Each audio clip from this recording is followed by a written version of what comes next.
It wasn't in any official program yet, whispers began swirling backstage at Buckingham. Camilla, the Queen Consort, reportedly left a high-profile engagement in tears after an icy standoff with Catherine, Princess of Wales. No cameras captured the exchange, no official statement followed. But for those who were there or claimed to be, the tension was unmistakable. It wasn't a theatrical moment designed for headlines. It was raw, private, and deeply human. The kind of moment that slips through the carefully choreographed ballet of royal life and lands like thunder when it leaks into the public eye. Within minutes, speculation spread like wildfire. What happened? Why did Camilla leave so abruptly? And what did Catherine say or do that led to such a dramatic scene? For two women poised at the peak of monarchy, with titles weighed down by centuries of tradition, even a subtle glance can signal a shift in power. And this was no glance. The royal stage has always been filled with silent battles, and what unfolded behind those velvet ropes could mark the latest shift in an ongoing Cold War, one fought not with swords, but with protocol, presence, and quiet authority. Camilla's position as Queen Consort is secure in title, but never fully embraced by all. Decades after Princess Diana's tragedy, the public still carries emotional baggage, and Camilla often walks a tightrope, respected, yes, but rarely adored. Meanwhile, Catherine's story feels like a fairy tale, rewritten in real time. From university sweetheart to the Princess of Wales, every step has earned her more favor, more trust, and perhaps most notably, more power. And that power is no longer symbolic. In the eyes of the public, Catherine is the face of the monarchy's future, while Camilla is the bridge to its past. Add to this the firestorm of Catherine's recent return to public life. After a long and deeply personal battle with illness, she emerged not weakened, but regal. Every appearance since Trooping the Color, family engagements, public statements, has sent a clear message. She's not just back, she's reclaiming her ground. In contrast, Camilla's recent presence, though constant, has felt quieter, more ceremonial. The contrast couldn't be sharper. One is on the ascent, the other clinging to a peak that may be slipping. In that charged atmosphere, a single look, a clipped remark, or even an unplanned crossing of paths could carry the emotional weight of a lifetime, especially in front of courtiers, aides, and press eager to read meaning into every move. The Queen Consort in tears doesn't just hint at hurt, it screams conflict. And when the conflict involves Catherine, it's not just personal, it's political. That single emotional moment set off a media wildfire, so let's start unraveling the context. Before we focus on tears, we must understand who Camilla truly is, and why every display of emotion is loaded with meaning. She wasn't born into royalty, nor was she groomed for a life in the public eye. Her journey into the monarchy was forged through love, scandal, survival, and ultimately, reinvention. For decades, Camilla lived under the shadow of Diana, not because of anything she said, but because of who she was, the woman Charles loved before, during, and after his marriage to the late princess. That truth, whispered through tabloids and echoed in public outrage, clung to Camilla like a second skin. And yet, she endured, not with speeches or social media apologies, but with time and silence. When she married Charles in 2005, the world didn't celebrate, it tolerated. Her title was carefully chosen, Duchess of Cornwall, not Princess of Wales. The crown was cautious, the public colder. But behind palace walls, she began a different kind of campaign, not for approval but for service. Camilla quietly immersed herself in causes that didn't seek the spotlight: domestic violence, victims, children's literacy, animal welfare. While others captured headlines, she visited shelters. She read to school children. She listened, really listened to women who had survived the unimaginable. And somewhere between those whispered conversations and the thunderous noise of royal expectation, Camilla started to change something far more powerful than her title: perception. Her coronation in May of 2023 was more than ceremonial. It was a moment of reckoning. From mistress to Queen Consort, Camilla had crossed a bridge no royal woman had ever dared attempt, much less survived. And she stood there, beside King Charles, not as a placeholder, but as a symbol of quiet resilience. The media's tone shifted. The public's stance softened. For many, Camilla became the reluctant heroine of a modern monarchy, one shaped not by glamour, but grit. But beneath that calm surface lies a woman deeply affected by emotion. Camilla is known among close circles for her tears not in weakness, but in empathy. She was moved to tears during a documentary on domestic abuse survivors, openly admitting she found it difficult to sleep afterward. Her emotional compass isn't theatrical, it's real, and yet, she's expected to be composed, regal, untouched by the storm of modern judgment. Because when you're Queen Consort, there is no space for breakdowns, no room for rawness, which is precisely why her emotional exit from the royal event wasn't just a moment, it was a message, a breach in the iron wall she's spent years carefully building. So when Camilla is seen crying, it carries deeper weight, especially if Catherine played a role. Catherine isn't just another royal, she embodies youth, resilience, and change. From the very beginning, her story unfolded like a modern-day fairy tale, yet beneath the elegance and composure lies a woman who has mastered the art of quiet strength in a palace of thunderous tradition. Born Catherine Elizabeth Middleton, in a middle-class family, far from royal privilege, she rose through the public eye, not because she chased attention, but because she carried grace without asking for it. Her relationship with Prince William wasn't built overnight, it survived scrutiny, gossip, breakups, and reunions. And when she walked down the aisle at Westminster Abbey in 2011, the world didn't just witness a royal wedding, it watched the birth of a new era. As the Princess of Wales, Catherine quickly proved that she wasn't content with ceremonial appearances. She became a figure of action, of presence, and of persuasion. Her charities were not chosen for optics, but for impact early childhood development, mental health, addiction recovery. The public responded not just to what she said, but how she said it, with poise, intelligence, and sincerity. The term Kate effect didn't emerge by accident. Every outfit she wore sold out in hours. Every word she uttered was analyzed, celebrated, and sometimes even weaponized. Time magazine twice named her among the 100 most influential people in the world, and unlike others who faded from that list, Catherine only grew more powerful. But then, silence. In early 2024, Catherine vanished from the public stage. Rumors spiraled, theories mounted, the palace offered little, and the vacuum of information became fertile ground for everything from tabloid fiction to conspiracy. And then, in a video that shook the kingdom, Catherine revealed her private battle with cancer. It was tender, vulnerable, and stunning. In a monarchy that often masks pain with protocol, she shattered the silence, and in doing so, became more admired than ever before. Her return to public life, beginning with the Trooping the Color and Order of the Garter, was not marked by fanfare, but by reverence. Every smile, every glance, carried a weight it never had before. The world wasn't just watching a royal, they were watching a survivor. Yet one appearance stood out by its absence: Royal Ascot.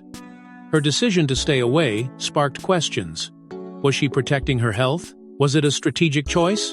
Or was something more personal at play? Whispers of royal tension gained traction. Could her absence signal deeper fault lines within the palace? Some say it's simply recovery. Others suggest a calculated step back from Camilla's ceremonial spotlight.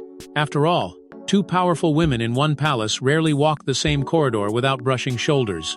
And when the stakes involve succession, image, and legacy, even the softest words can echo like thunder. With both women ascending in influence, tension becomes almost inevitable, especially at major state occasions. Buckingham's gilded halls, camera flashes, royals in line, and then, an unexpected tear-stained exit. It wasn't part of the schedule. It wasn't part of the plan. But it happened right in front of palace staff, high society guests, and a small cluster of carefully selected media. The occasion, all signs point to the most symbolically charged events in the royal calendar, either Trooping the Color or Royal Ascot. Both are rich with pageantry, tradition, and expectation. And in both, the presence or absence of senior royals speaks volumes. Catherine's appearance at Trooping the Color, after months of recovery from cancer, was nothing short of triumphant. She stood with calculated grace, flanked by her children, her composure unshaken by the scrutiny. Meanwhile, Camilla, always measured, always composed, occupied her space beside King Charles, performing her role with quiet authority. Their physical proximity didn't go unnoticed, nor did the energy between them. Polite, controlled, but charged. That's the thing with royal engagements. Every look, every step, every seat assignment is a signal, and sometimes a warning. But just days later, the narrative twisted. Catherine, fresh off her return, skipped Royal Ascot, a move that set off alarm bells. This was a deeply traditional event, one Camilla had championed for years. Her arrival at Ascot, without Catherine, felt louder than any headline. Was it health-related or personal? Was it strategy or distance? Behind the spectacle of feathers and fascinators, something felt off, and that's when the murmurs began. A tear, a hasty exit. Witnesses spoke in hushed tones of Camilla, stepping away from a private corridor, her eyes red, her jaw clenched. No confrontation captured, no words confirmed. But the suggestion alone was enough. Tensions had been rising behind the scenes. The return of Catherine, renewed, resilient, was a force the palace hadn't fully anticipated, and Camilla, already burdened by the responsibilities of a queen consort in a modernizing monarchy, now had to share the stage with a woman the public adored and the institution needed. The stress was undeniable, the stakes even higher.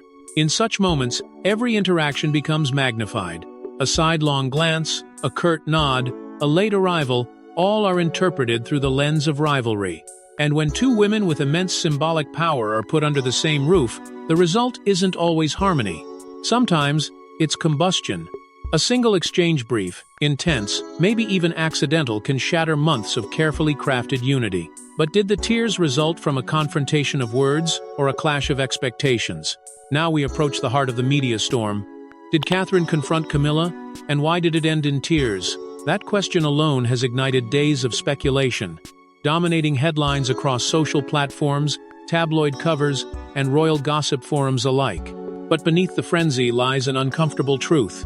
No credible mainstream outlet has confirmed such an incident. What we have, instead, is a series of whispers, digital breadcrumbs, and a silence from the palace that only deepens the intrigue. Yet, in the world of royalty, silence speaks loudest, and when it surrounds an emotional exit and a missing princess, the noise it creates can't be ignored. The idea of a confrontation, while sensational, isn't without possible roots. Catherine, returning to public life after an intense personal battle, is no longer simply a royal consort. She is the mother of a future king, the symbol of a new generation, and the cornerstone of a monarchy, trying to stay relevant. Her focus has always been her children, her duty, and the image of the institution she's helping shape. If any decision, moment, or comment, however, subtle threatened that image or her place in it, would she remain silent? Or would her usually calm exterior fracture, even briefly? And then, there's Camilla, a woman who spent decades pushing back against cold stares and whispered judgments, only to rise to the title of Queen Consort. But titles don't erase emotion. Camilla has shown before that she feels deeply. She wept openly after speaking to domestic violence survivors, and has, by her own admission, struggled with the emotional toll of public life. She's sensitive to being sidelined, to being portrayed as less than. If a remark from Catherine, however unintended, landed the wrong way, or if Camilla felt her space was being threatened on a day meant to celebrate unity, the result could be quietly devastating. Still, royal etiquette is designed to suppress conflict. Disputes are handled behind tightly closed doors, far from the eyes of the press. Confrontations in corridors, especially those that end in tears, go against every fiber of Windsor tradition. And yet, the royals are not machines. When pressure builds over time, over protocol, over public favor, over being eclipsed, human emotion doesn't always wait for privacy. It erupts. Some have pointed to possible triggers, disagreements about who would lead certain ceremonial roles, whose carriage would arrive first, or even the sheer intensity of media attention on Catherine's return. And in a palace where symbolism reigns supreme, even these details matter. Add to that the relentless press intrusion, and suddenly a calm day at the races or a family balcony moment becomes a psychological minefield.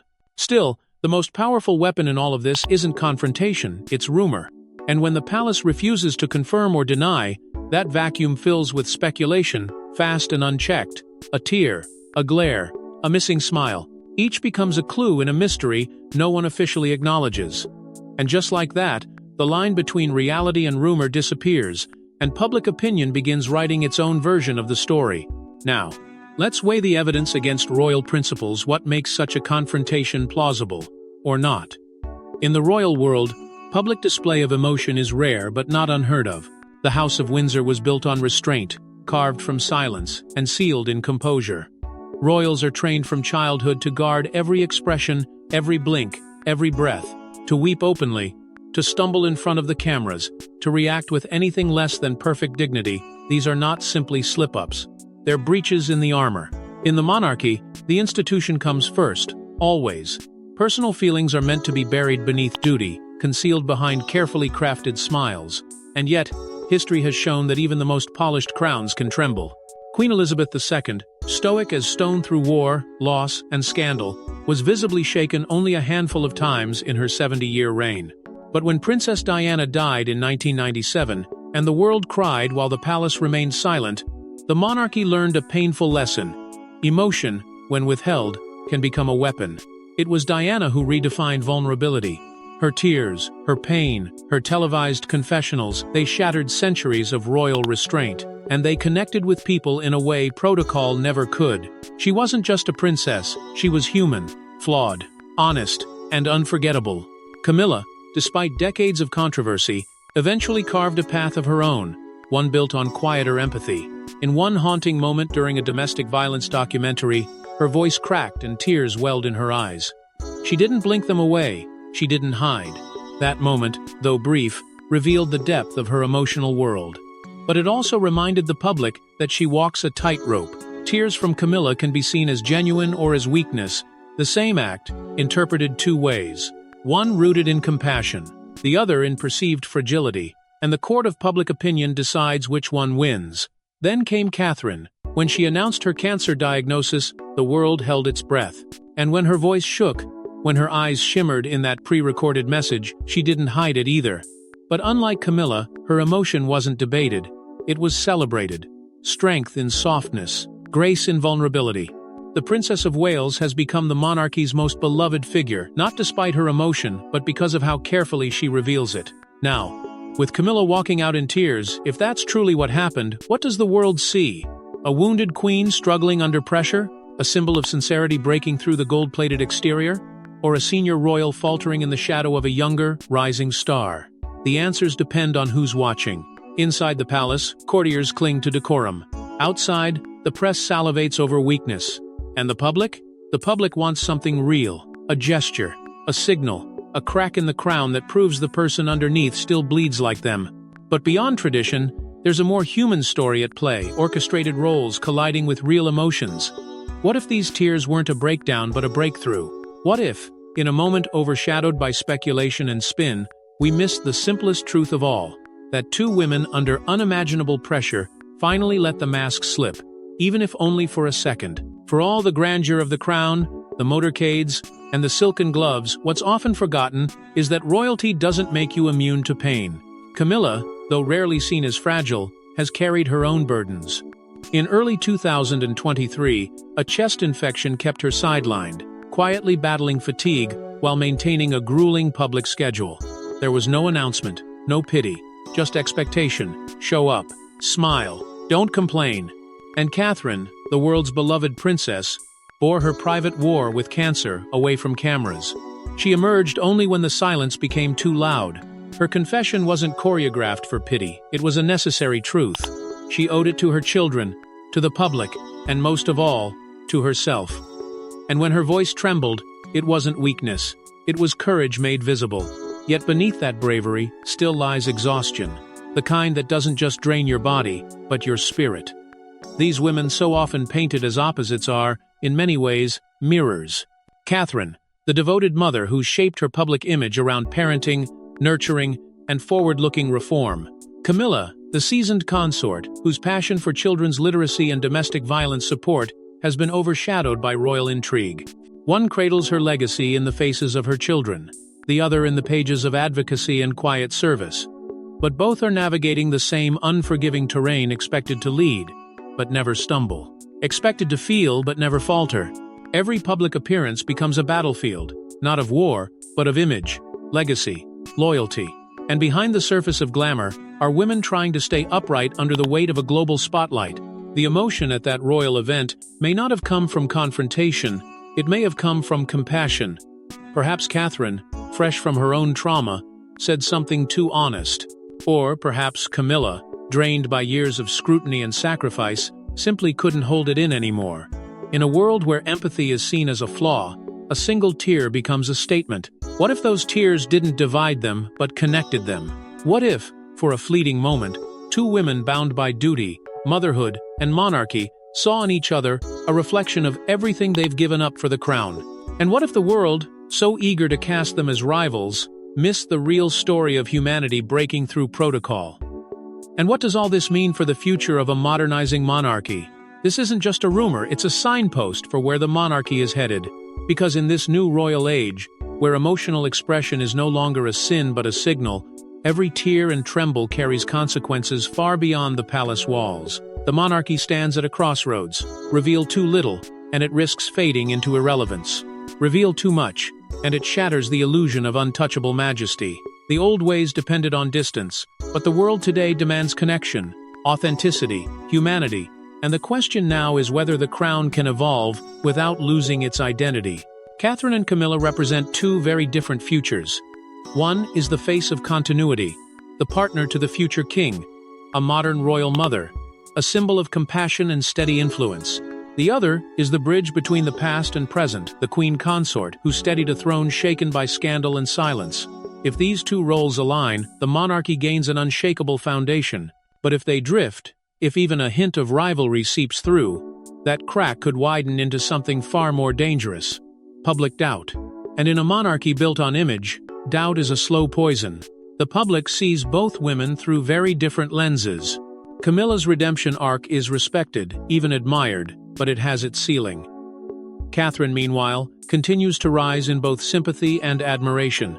She doesn't just represent the monarchy's future, she embodies its survival strategy. Accessible, grounded, emotional when needed, and resilient when expected. And yet, it is this very difference that could fracture the institution if not carefully balanced. Because if one is seen as outshining the other, or worse, overshadowing, the monarchy risks losing the unity it so desperately depends on. But there's another possibility, one that whispers beneath all the noise. What if this isn't a fracture but a forging? A monarchy where vulnerability becomes a virtue, not a liability. Where two women of different generations, different battles, and different strengths can coexist not in competition but in contrast. Camilla brings history, Catherine brings hope. Together, they can humanize the monarchy in a way no decree ever could. If only the crown allows them both to shine, without dimming either. With that question looming, here's how we close this script with compassion, clarity, and cinematic reveal. Perhaps Camilla's tears weren't fuel to rumors, but fuel to reconciliation. Because sometimes, the moment that breaks a person open is the very same moment that makes room for healing. In a monarchy built on appearances and legacy, it's easy to mistake silence for strength and emotion for error. But the truth is often more subtle. Behind the gilded protocols and royal handshakes lie years of silent tension, misunderstood intentions, and moments that pass without words yet speak volumes. The monarchy may not issue press releases for emotional shifts, but history is shaped by more than statements. It's shaped by presence, by posture, by the simple act of showing up again, side by side. And that's exactly what Catherine and Camilla did.